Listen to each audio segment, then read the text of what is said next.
کیا آپ جانتے ہیں کہ جس پتنگ کو آپ خوشی سے ہوا میں اڑاتے ہیں اس کی ڈور کا سرا تاریخ کے ایک ایسے تاریک باپ سے جا ملتا ہے جسے 300 سالوں سے بڑی ہوشیاری سے چھپایا گیا ہے۔ ہم اسے بسنت کہتے ہیں، ہم اسے ثقافت کہتے ہیں، لیکن تاریخ کی پرانی کتابیں کچھ اور ہی کہانی سنا رہی ہیں۔ کیا یہ واقعی بہار کا جشن ہے یا پھر ایک ایسے شخص کا ماتم جس نے تاریخ میں مذہبی نفرت کی بنیاد رکھی تھی؟ آج ہم جذبات کی نہیں، ثبوتوں کی بات کریں گے۔ آج ہم تاریخ کے اس بند دروازے کو کھولیں گے اور آپ کے سامنے وہ حقائق رکھیں گے جو شاید آپ سے ہمیشہ چھپائے گئے۔ ہماری کہانی کا آغاز آج کے لاہور سے نہیں بلکہ 1734 عیسوی یعنی 1734 اے ڈی کے سیالکوٹ سے ہوتا ہے۔ یہ مغل بادشاہ محمد شاہ رنگیلا کا دور تھا۔ سیالکوٹ کے ایک مدرسے میں مسلم اور ہندو بچے ساتھ پڑھتے تھے۔ تاریخی کتابوں کے مطابق ایک دن بچوں میں بحث چھڑ گئی۔ مسلم بچوں نے اپنی روایات کی بات کی تو جواب میں ایک ہندو طالب علم حقیقت رائے نے کچھ ایسے الفاظ کہے جو انتہائی گستاخانہ تھے۔ اس نے نعوذ باللہ نبی کریم صلی اللہ علیہ وسلم کی لخت جگر سیدہ فاطمۃ الزہرا رضی اللہ عنہا کی شان میں نازیبا کلمات کہے۔ یہ بات پورے شہر میں آگ کی طرح پھیل گئی۔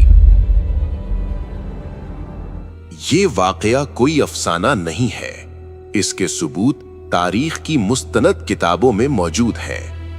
لالا سوہن لال سوری جو سکھ دور کے سرکاری مورخ تھے، انہوں نے اپنی کتاب عمدۃ التواریخ کی جلد اول میں اس واقعے کو تفصیل سے لکھا ہے۔ اسی طرح مشہور مصنف گنیش داس وڈیرا نے اپنی کتاب چار باغ پنجاب میں اس گستاخی کا ذکر کیا ہے۔ معاملہ حاکم لاہور زکریا خان کے پاس گیا۔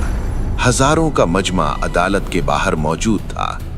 شہر کے قاضی نے فتویٰ دیا کہ اس جرم کی معافی صرف ایک صورت میں ہو سکتی ہے کہ حقیقت رائے اسلام قبول کر لے، لیکن اس نے انکار کر دیا۔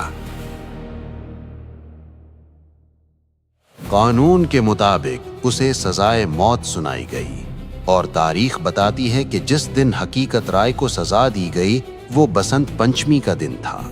اب یہاں یہ جاننا ضروری ہے کہ بسنت پنچمی اصل میں ہے کیا؟ ہندو تقویم کے مطابق یہ بہار کی آمد کا پہلا دن ہوتا ہے۔ بسنت کا مطلب ہے بہار اور پنچمی کا مطلب ہے 5واں دن۔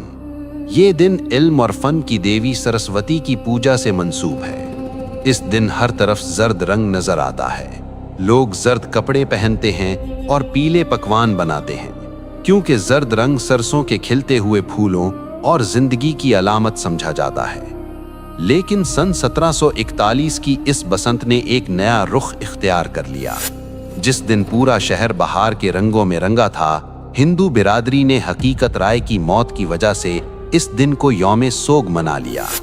کہا جاتا ہے کہ اس کی یاد میں انہوں نے آسمان کی بلندیوں کی طرف پتنگیں اڑانا شروع کیں تاکہ اس کی روح کو خراج تحسین پیش کیا جا سکے اور یہ پیغام دیا جائے کہ ایک معصوم کی روح آسمانوں کی وسعتوں میں آزاد ہے۔ یہ تھا وہ بیج جو ایک مذہبی جشن کے اندر ایک خاص واقعے کی یاد اور نفرت کی زمین میں بویا گیا تھا۔ لیکن حیرت کی بات یہ ہے کہ وہ دن جو ایک موت کے دکھ میں سوگ کے طور پر شروع ہوا تھا، وہ وقت کی دھول میں دب کر ایک عظیم الشان جشن میں کیسے بدل گیا؟ وقت کا پہیہ گھوما اور پنجاب میں سکھوں کی حکومت قائم ہو گئی۔ یہ مہاراجہ رنجیت سنگھ کا دور تھا۔ رنجیت سنگھ نے دیکھا کہ بسنت کا تہوار لوگوں میں مقبول ہے۔ انہوں نے اس مذہبی سوگ کو ایک شاہی میلے میں بدل دیا۔ تاریخی ریکارڈز بتاتے ہیں کہ مہاراجہ ہر سال اس تہوار پر لاکھوں روپے اس زمانے کے پتنگوں اور انعام و اکرام پر لٹا دیتے تھے۔ یہیں سے مسلمانوں نے بھی انجانے میں اسے محض ایک کلچرل ایونٹ سمجھ کر منانا شروع کر دیا۔ وہ بھول گئے کہ اس کی بنیاد کہاں رکھی گئی تھی۔ پھر 1849 میں انگریز برٹش راج آ گئے۔ انہوں نے دیکھا کہ یہ میلہ مقامی لوگوں کو مصروف رکھتا ہے